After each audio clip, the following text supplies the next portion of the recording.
할렐루야. 잘 나오셨습니다. 우리 옆에 분하고만 인사하겠습니다. 잘 나오셨습니다. 네. 우리가 예수님을 믿으면 산뿌 현상이 일어난다고 합니다. 예수님을 믿으면 기쁘고 바쁘고 예쁘고 이렇게 되어진다고 합니다. 우리 옆에 분하고 한번 인사해 보겠습니까? 작년보다 예뻐지셨습니다. 이렇게.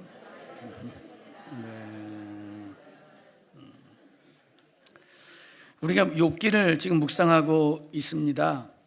32장부터 욥의 세 친구였던 엘리바스, 빌닷, 소발 이 세 명이 뒤로 빠지고요, 엘리후라고 하는 젊은 사람이 등장합니다. 32장 2절 말씀에 보면 엘리후라는 사람에 대해서 람 족속이고 부스 사람이고 바라겔의 아들 엘리후라고 이렇게 표현하고 있습니다. 근데 사실 엘리후가 누군지를 정확하게 이해하는 것은 조금 어려움이 있습니다. 갑자기 엘리후가 등장하는데요, 엘리후는 아주 길게 이야기를 합니다. 32장부터 37장까지 계속해서 엘리후가 말을 합니다. 엘리후가 누군지를 우리는 잘 모르지만 엘리후가 하는 말을 들어보면 엘리후가 어떤 사람인지를 조금 이해할 수 있습니다. 쉽게 말하면 엘리후는 일종의 양비론자라고 할 수가 있습니다. 엘리바스나 빌닷과 소발이 말은 많이 했지만 욥을 설복시키지 못했습니다. 그 광경을 보고 있던 엘리후는 욥의 세 친구를 가리켜서 너희들 참 무능하다, 어떻게 욥을 굴복시키지 못하느냐라고 이렇게 말합니다. 그리고 욥을 향해서도 욥 당신도 문제가 많다, 어떻게 그런 고통을 당하면서도 하나님 말씀을 듣지도 못하고 하나님께 굴복하지 못하느냐 라는 식으로 엘리후는 욥의 세 친구도 비난하고요, 욥도 비난합니다. 가끔씩 어떤 갈등의 문제가 일어났을 때 이 양비론과 같은 이런 입장을 밝히는 분들이 있습니다. 양비론이라고 하는 것은 너도 틀렸고 또 너도 틀렸다, 이렇게 비난하는 것입니다. 양비론자들의 특징은 자기가 굉장히 객관적이라고 생각합니다. 그러나 실제로 양비론자들을 잘 생각해 보면 좀 비겁한 사람들이라고 할 수가 있어요.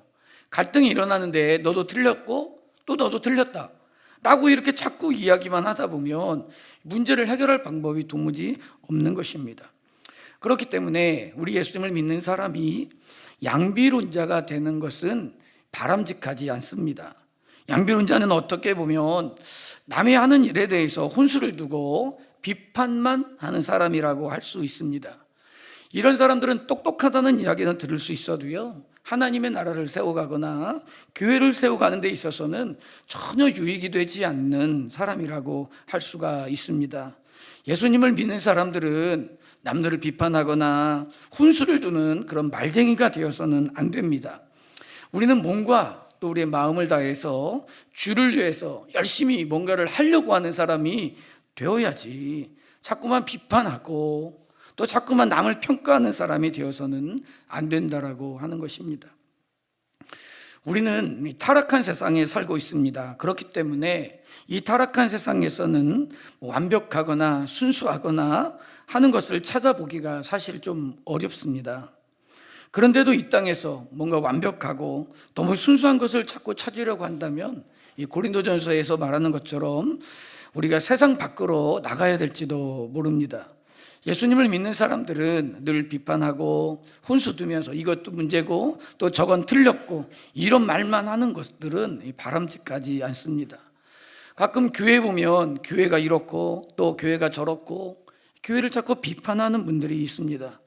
그러나 우리가 교회가 이런 문제가 있고 저런 문제가 있다라고 비판할 것이 아니고요, 우리는 어떻게 건강하고 아름다운 교회를 세워나갈 것인지, 우리는 나에 있는 자리에서 우리가 얼마나 눈물을 흘리면서 교회를 위해서 애를 쓰고 내 몸을 들여서 주님의 몸된 교회를 세워나갈지, 우리는 그것에 대해서 기도하고 그런 모습을 가지는 것이 훨씬 더 중요한 줄로 믿습니다. 오늘 본문의 말씀을 쭉 읽어보면요, 이 엘리후는 욥을 의롭지 못한 사람이라고 책망합니다. 왜냐하면 욥이 자기는 잘못이 없는데도 하나님이 자기를 괴롭힌다라고 자꾸 투덜거리고 있다고 생각하기 때문에 그렇습니다. 오늘 말씀 8절부터 11절 말씀 우리 한번 같이 더 읽어볼까요? 8절에서 11절입니다. 시작.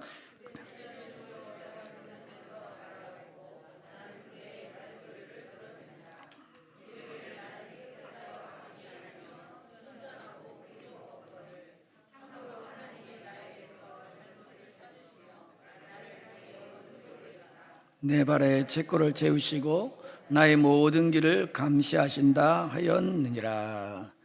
사실 이 말은 엘리후는요, 이 앞에서 욥이 했던 말을 요약하고 있는 것입니다. 그러면서 욥의 말을 들어서 욥을 책망하고 있는 것입니다. 너가 하는 말을 내가 잘 들어보니 너는 내가 잘못한 것이 하나도 없는데 하나님께서 나를 이렇게 괴롭히신다 라고 이렇게 투덜대고 있구나. 너는 바로 그것이 잘못된 것이야. 너의 그 말이 틀린 것이다 라고 그러면서 엘리후는 욥이 의로운 사람이 아니다 라고 이렇게 이야기하고 있습니다. 12절 말씀을 보십시오. 내가 그대에게 대답하리라. 이 말이 그대가 의롭지 못하니 하나님은 사람보다 크심이르니라 라고 이렇게 말씀하고 있습니다. 욥에게 너는 의로운 사람이 아니다 이렇게 이야기하고 있어요. 이렇게 판결하는 이유에 대해서 뭐라고 말하고 있냐면 하나님은 사람보다 크심이라 라고 이렇게 말씀하고 있습니다. 이 말은 하나님은 사람이 모르는 일, 그러니까 남들은 알지 못하는 욥의 잘못을 다 알고 계신다라고 하는 것입니다. 그리고 욥이 스스로 깨닫지 못하는 죄까지도 하나님은 다 알고 계시는 분이라는 거예요. 그러니까 욥을 향해서 너는 내가 잘못한 것이 없다고 말하지만 하나님은 사람과 다르고 하나님은 훨씬 크신 분이어가지고 내가 알지 못하는 죄까지 다 알고 있다 라고 이렇게 말하면서 너는 그러니까 의롭지 않다 이런 이야기를 하고 있는 것입니다. 욥에 대한 이런 엘리후의 판단은 사실상 하나님을 잘 알지 못하는 데서 나오는 논리라고 할 수 있습니다. 엘리후의 이 말은 앞에서 욥의 세 친구가 한 말과 크게 다를 바가 없어요. 욥의 고통은 죄 때문이다 라고 이렇게 주장하고 있는 것입니다. 그러면서 엘리후는 욥의 세 친구와 똑같이 나는 하나님 편에서 지금 말하고 있다. 내가 하나님 편에서 말하고 있는데 네가 문제야 라고 이렇게 이야기를 하고 있는 것입니다. 그러면서 하나님은 다르다. 하나님의 이름을 들먹거리고 있습니다. 그런데 이 사람들이 진짜 하나님 편에 서서 하나님의 뜻을 나타내는 사람들인지 하나님의 마음을 알고 있는 사람이냐? 그렇지 않습니다. 하나님의 이름을 들먹거리지만 이 사람들은 모두 하나님의 마음을 아는 사람들이 아니고요, 그저 자기 확신에 의해서 자신의 편견만을 가지고 욥에게 이야기하고 있는 것입니다. 우리도 신앙생활을 해가면서 주의해야 될 것이 있어요. 그게 뭐냐면 우리가 내 생각, 내 확신과 하나님의 말씀을 혼동하지 않도록 주의해야 된다라고 하는 것입니다. 지금 우리가 살아가고 있는 이 시대는요, 세상의 사고방식, 이것이 마치 하나님의 뜻인 것처럼 포장하고 살아가는 사람들이 너무 많습니다. 마치 세상의 방식이 하나님의 것인 양 사람들이 그렇게 착각하고 살아갑니다. 그러므로 예수님을 믿는 사람들은 신앙생활을 하면서요, 우리가 분별력을 길러가는 것이 매우 중요합니다. 우리가 살아가는 세상을 살다 보면 성경이나 세상의 가르침이나 왠지 좀 비슷비슷한 것 같고 그게 그거인 것 같고 이럴 때가 많아요. 그러다 보니까 우리는 하나님에 대해서 그냥 세상의 방식으로 살면서도 우리가 그저 하나님도 잘 이해하고 있다고 스스로 착각하는 경우가 많습니다. 그러므로 우리가 배워야 할 것은 어떻게 우리께서 우리의 마음을 헤아리고 또 어떻게 우리가 하나님의 마음을 헤아리고 하나님의 뜻을 분별할까? 여러분, 이것을 깨닫는 것이 매우 중요한 것입니다. 로마서 12장 말씀에도 보면 그래서 우리에게 이 시대를 본받지 말고 하나님의 선하시고 기뻐하시고 온전한 뜻이 무엇인지를 분별하는 지혜가 우리에게 필요하다고 말씀하고 있는 것입니다. 특별히 성도는 성경이 우리에게 무엇을 가르치고 있는지를 제대로 이해하고 성경에서 말하는 지혜를 배우는 것이 매우 중요해요. 오늘 본문에 보면 엘리후는 자기가 하는 말이 하나님의 감동을 받아서 지금 나는 하나님 편에서 이야기하고 있는 것처럼 자신을 포장하고 있습니다. 오늘 말씀 4절 말씀 한번 같이 보겠습니다. 4절 시작.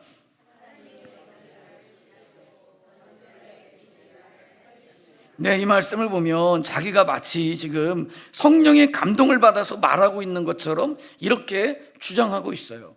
앞에서 이 엘리바스라고 하는 친구도 뭐라고 말하고 있냐면 어떤 영적인 존재가 나에게 아주 특별한 걸 들려주었다 라는 식으로 이렇게 이야기를 합니다.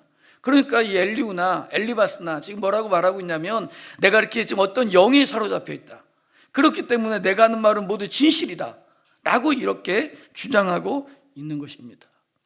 우리 가운데 보면 가끔씩 내가 뭐 꿈에서 뭘 봤다, 그리고 내가 어떤 음성을 들었다, 내가 무슨 환상을 보았다 라고 이렇게 말하는 분들이 있습니다. 근데 여러분, 우리가 이런 말들을 조심하고요 또 주의해야 될 필요가 있습니다.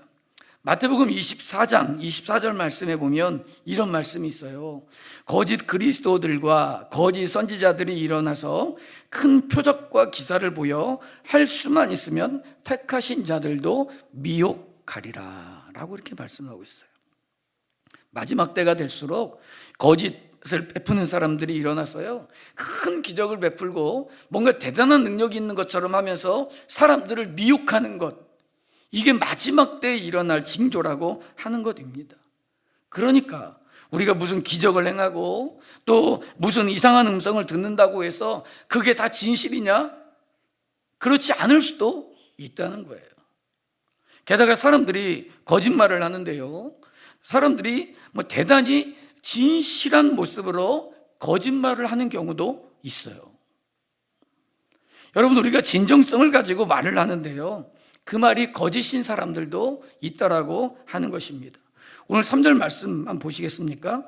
내 마음의 정직함이 곧 내 말이며 내 입술이 아는 바가 진실을 말하느니라 라고 이렇게 말씀하고 있습니다. 세상에도요 의도적으로 거짓말을 하는 사람들이 있어요. 그런데 어떤 분은요 자기가 알지 못하고 자기도 의식하지 못하는 상황에서 진짜 순수하게 순진하게 정직한 자세를 가지고 말을 하고 있는데 그 말이 거짓인 사람들도 있어요. 진실하고 정직한 자세를 가지고 말을 한다고 해서 다 참이냐? 그렇지 않을 수 있다는 것입니다. 두 교황이라고 하는 다큐멘터리가 있어요. 이 영화인데요, 이 다큐멘터리를 보면 교황 중에 자진해서 퇴위해서 세계 사람들의 마음을 흔든 이 교황 베네딕토 16세가 있고요, 그리고 지금의 교황인 프란시스코에 관련된 내용을 담은 이 두 교황이라고 하는 다큐가 있습니다. 그런데 그 영화에서 나오는 이 두 사람을 보면요 얼마나 진실하고 얼마나 훌륭한 분들인지 정말 존경스럽다 이런 생각이 들 정도입니다. 이분들은 진실하고요 또 정직하고 뭐 유세를 부리거나 그러지 않고 아주 겸손한 그런 모습을 가지고 살아요. 얼마나 대단한지 모릅니다. 그런데 이분들이 때때로 아주 가톨릭의 수장으로서 중요한 메시지를 발표하는데요, 그 발표할 때 보면 매우 진실하고 매우 정직하고 소박하고 훌륭한 그런 메시지를 전합니다. 그런데 가톨릭이라고 하는 그들의 그 가르침이 실상은 잘못되어 있기 때문에요, 그들이 말하는 그 말 자체가 성경의 진리를 크게 왜곡하는 경우가 있습니다. 그래서 그들이 전하는 말이 하나님의 말씀과 거리가 멀 때가 많이 있습니다. 여러분, 이처럼 소박하고 삶이 정직하고 사람이 진실하다고 해도 그 말이 옳지 않을 수도 있다라고 하는 것입니다. 사람이 좋다고 그 말이 항상 진리냐 옳으냐, 그렇지 않을 때도 있다라고 하는 것입니다. 오늘 본문에 보시면 엘리후가요 얼마나 담대하게 말을 하는지 모릅니다. 32장 21절 22절 말씀에 보면 그는 뭐라고 말하고 있냐면 나는 결코 사람의 낯을 보지 아니하고 사람에게 영광을 돌리지 아니하리니 이는 아첨할 줄을 알지 못함이라. 만일 그리하면 나를 지으신 이가 속히 나를 데려가시리로다 라고 이렇게 말씀하고 있습니다. 엘리후가 이 말하는 태도를 보면 아주 단호하고 아주 담대하게 말을 하고 있습니다. 자기는 양심에 꺼리낄 것도 없고 남의 눈치를 볼 것도 없이 나는 참 당당하다, 이런 이야기를 하고 있습니다. 근데 여러분, 사람이 당당하게 말을 한다고 해서 그 말 역시 다 옳은 말이나 또 진실된 말은 아니라는 거예요. 여러분, 우리나라에서 제가 볼 때 가장 당당하게 말하는 사람이 누구냐면 정광훈 씨입니다. 정광훈 씨는 말을 하는 거 보면요, 얼마나 당당하게 이야기하는지 몰라요. 근데 그 말이 진짜냐? 그렇지 않은 것들이 아주 많습니다. 이것처럼 여러분, 우리가 어떤 말을 할 때 당당하게 겁이 없이 말한다고 해서, 사람의 눈치를 보지 않는다고 해서 그 말이 다 진실하고 정직한 말은 아니라고 하는 것입니다. 또 우리가 어떤 말은요, 아주 감동적인 그런 말일 수도 있어요. 이를테면 오늘 말씀 6절과 7절인데요 한번 같이 읽어보겠습니다. 시작.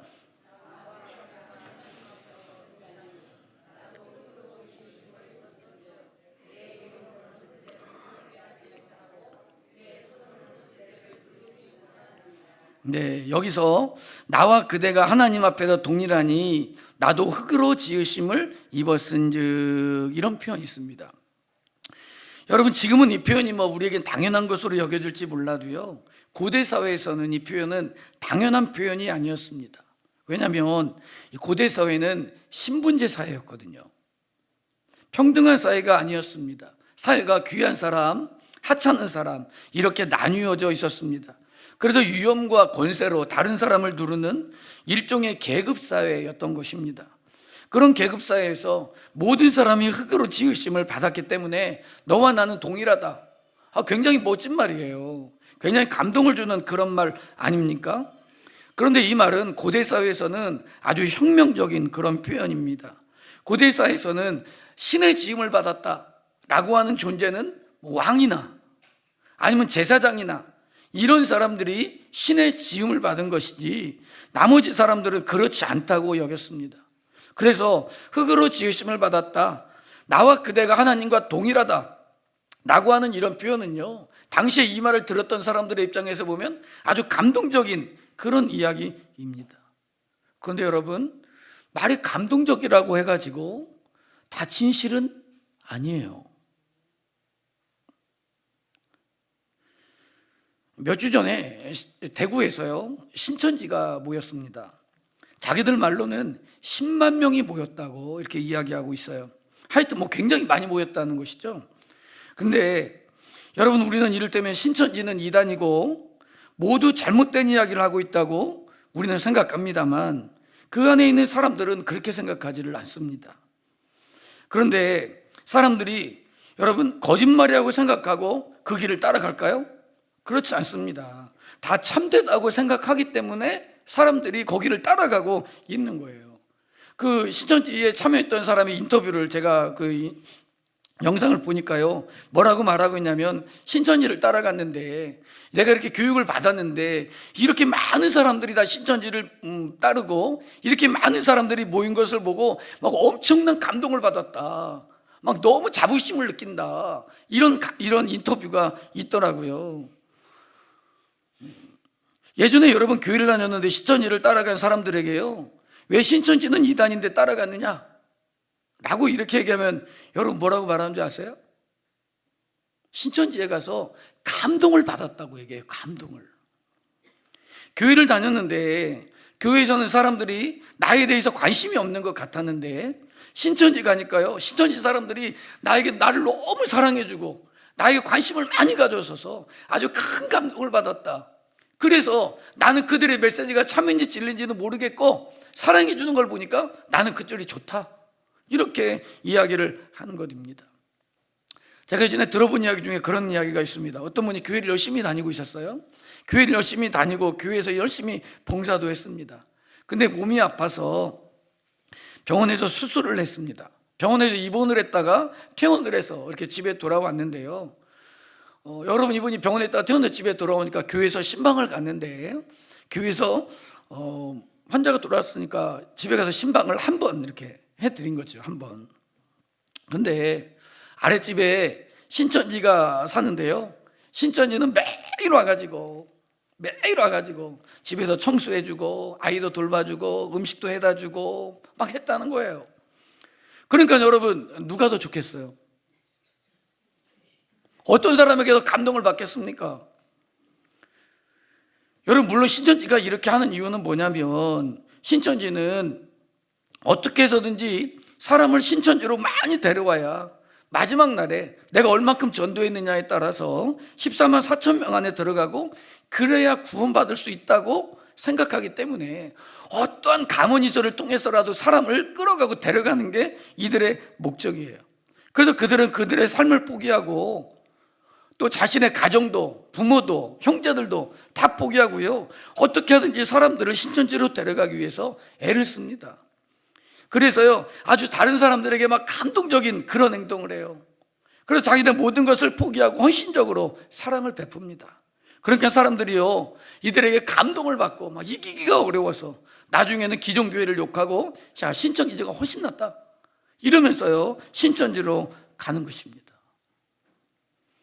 여러분, 우리가 감동적인 말을 하고 감동적인 행동을 한다고 해서 그것이 다 참이고 그것이 옳고 그것이 진실된 것은 아니라고 하는 것입니다. 그러므로 나에게 좀 잘해주고 감동적인 말을 하고 감동적인 행동을 한다고 해서 우리가 속을 것이 아니고요, 모든 상황을 좀 균형 있게 바르게 봐야 될 필요가 있는 것입니다. 물론 성경에서 말하고 있는 욥의 친구들이나 엘리후가 하는 말이 다 틀린 말은 아니에요. 이 사람들이 하는 행동도 다 잘못된 것은 아닙니다. 그렇기 때문에 욥기를 읽을 때 욥의 세 친구나 엘리후가 하는 말을 함부로 무시하지 않도록 주의하는 것도 필요합니다. 그럼에도 불구하고요, 욥기에서 세 친구나 엘리후가 올바른 일을 하고 있다고 하는 것은 아닙니다. 특별히 오늘 본문에서 엘리후가 욥을 책망하고 있는데요, 13절 말씀을 한번 보시겠습니까? 읽어보겠습니다. 시작.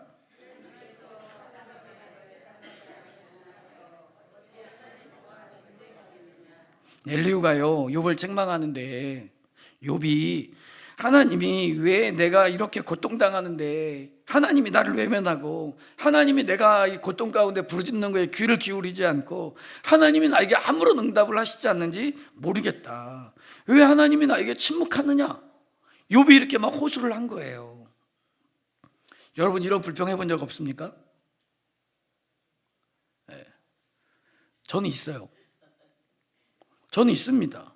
여러분, 예수 믿는 사람이요, 우리가 타락한 세상에서 살아갈 때 하나님의 침묵을 경험할 때가 있습니다. 너무 힘들고 하나님께 기도하는데 하나님이 나에게 아무런 반응도 해주시지 않는 것처럼 내 마음 가운데 느껴질 때가 있어요. 이럴 때 마음이 얼마나 심는지 모릅니다.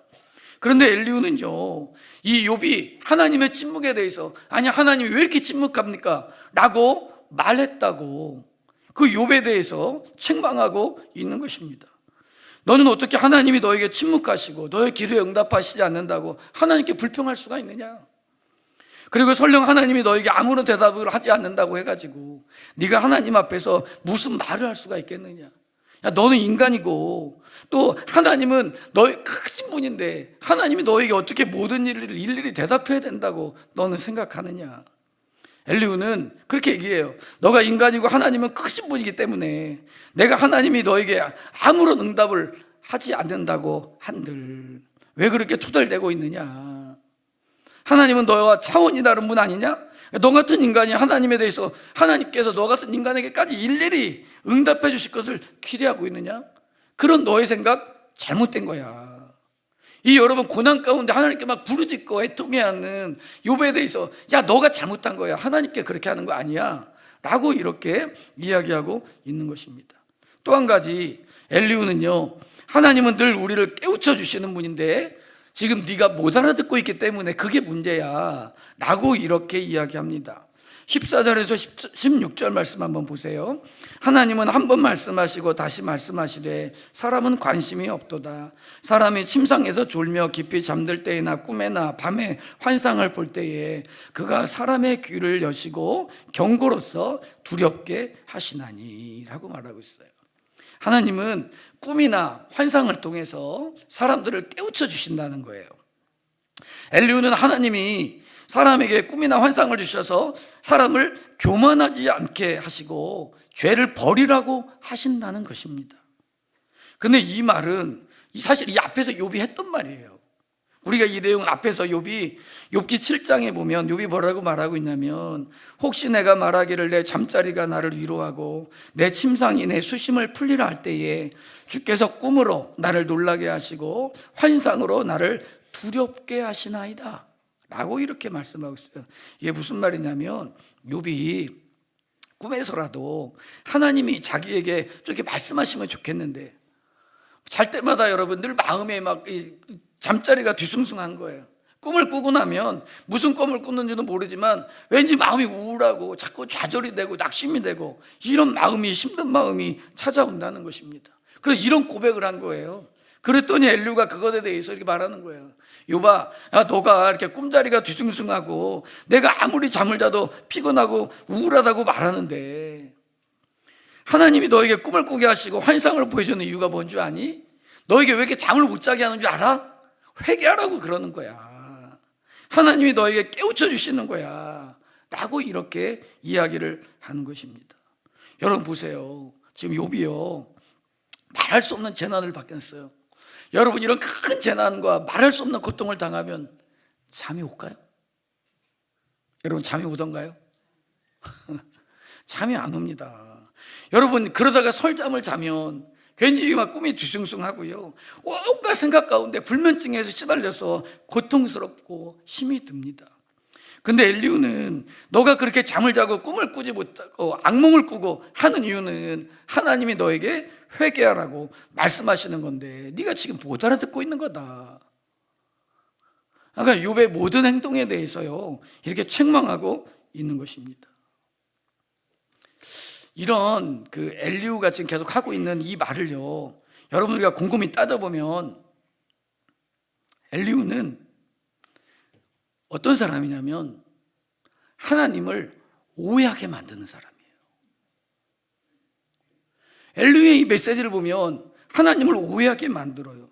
엘리후가 생각하는 하나님은요 너무나 크셔가지고 사람이 그 앞에서 옴짝달싹하지 못하도록 하는 것이 마치 바람직한 것처럼 엘리후는 자꾸 그렇게 이야기를 합니다. 아까 읽었던 이 12절 13절 말씀 다시 한 번만 읽어보겠습니다. 시작. 내가 그대에게 대답하리라.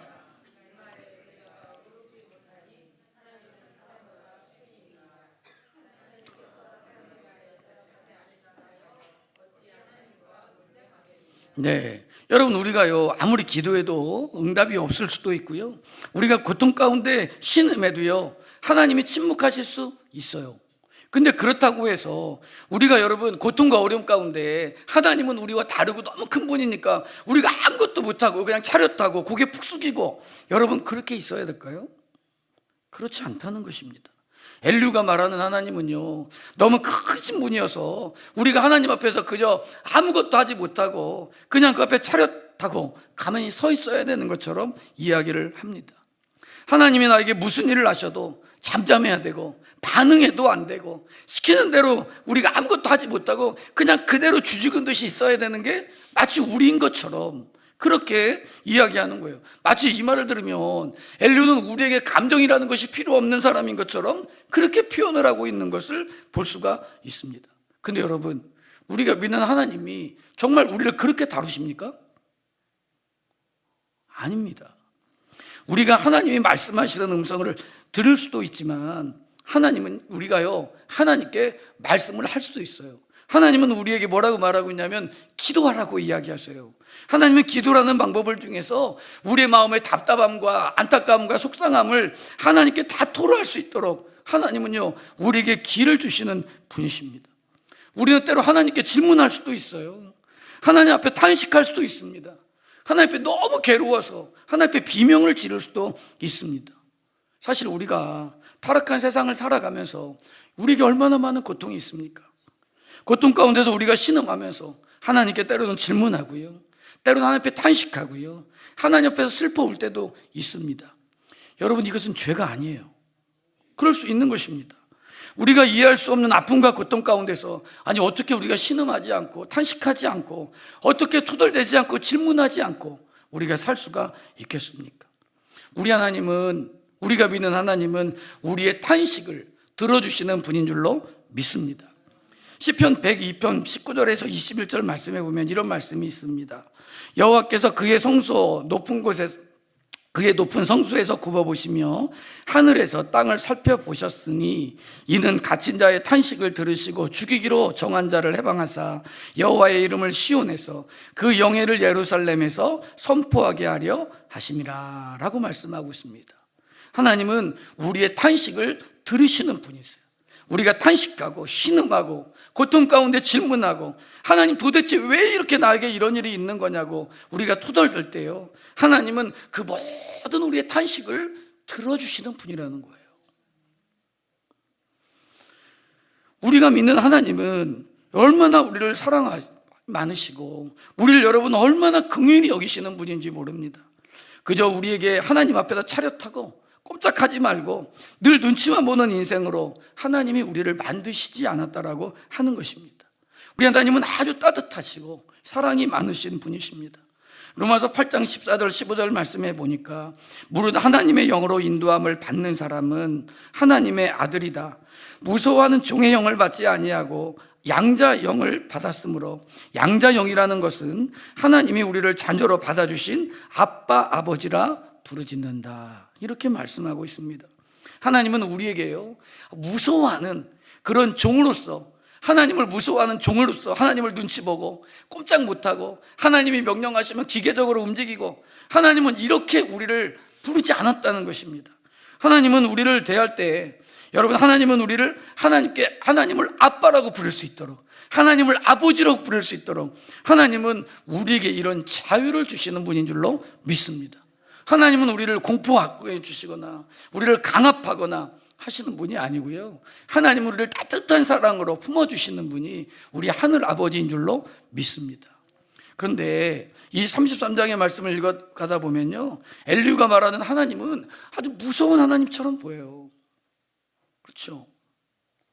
욥이 하는 모든 말에 대해서 하나님께서 책망하시는 그런 분처럼 보입니다.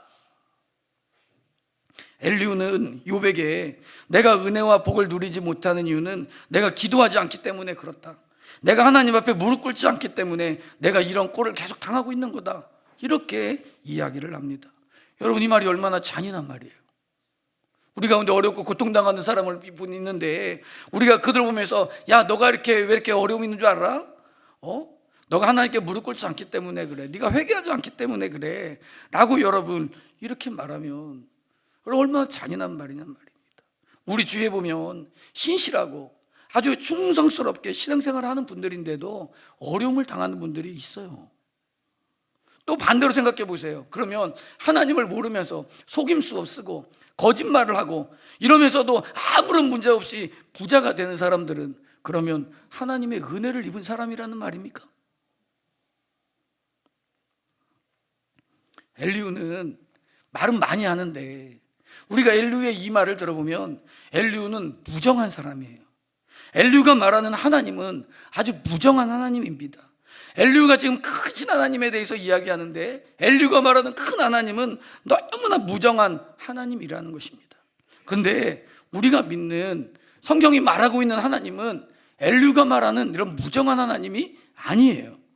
하나님은 사랑이 많으시고 긍휼이 많으셔서 사람의 고통을 참아보지 못하고 우리의 인생에 뛰어들어서 우리의 고통을 대신 짊어지시는 하나님인 줄로 믿습니다.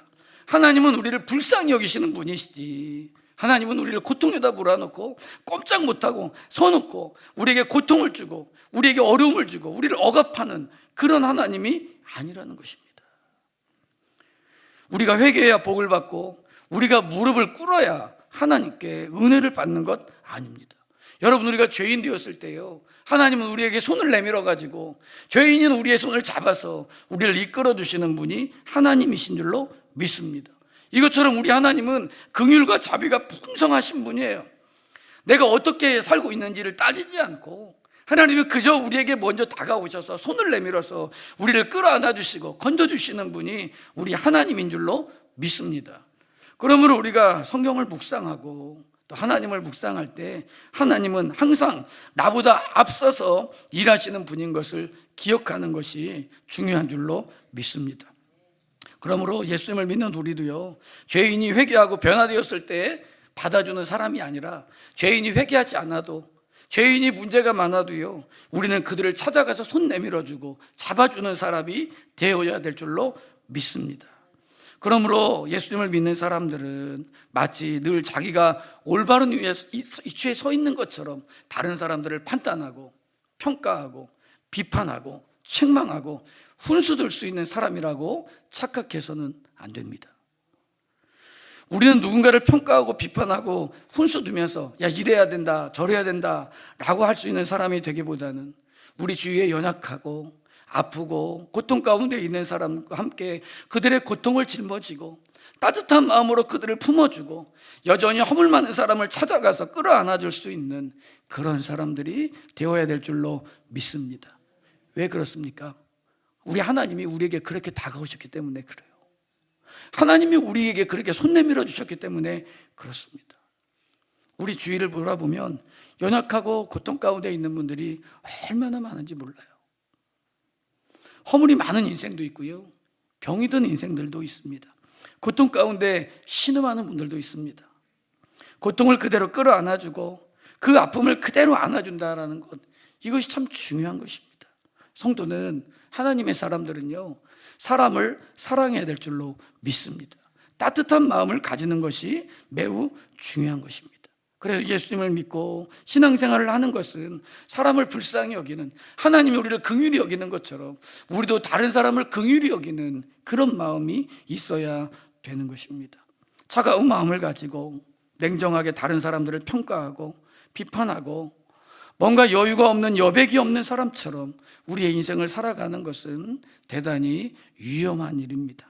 고통당하는 사람을 보면서 야, 너는 의롭지 못해, 하나님은 너와 달라, 하나님은 너보다 크셔, 그러니까 너는 하나님 앞에 그냥 꼼짝하지 말고 있어 라고 우리는 이렇게 말할 것이 아니라, 그런 무정한 신앙이 되는 것이 아니라 우리는 고통 가운데 있는 사람을 바라보면서 하나님께서 우리에게 베풀어 주신 긍휼과 하나님께서 우리에게 베풀어 주신 사랑으로 따뜻한 마음으로 다가가서 손을 내밀고 그들을 주님의 사랑으로 안아줄 수 있는 그런 우리 성도님들 되어야 될 줄로 믿습니다.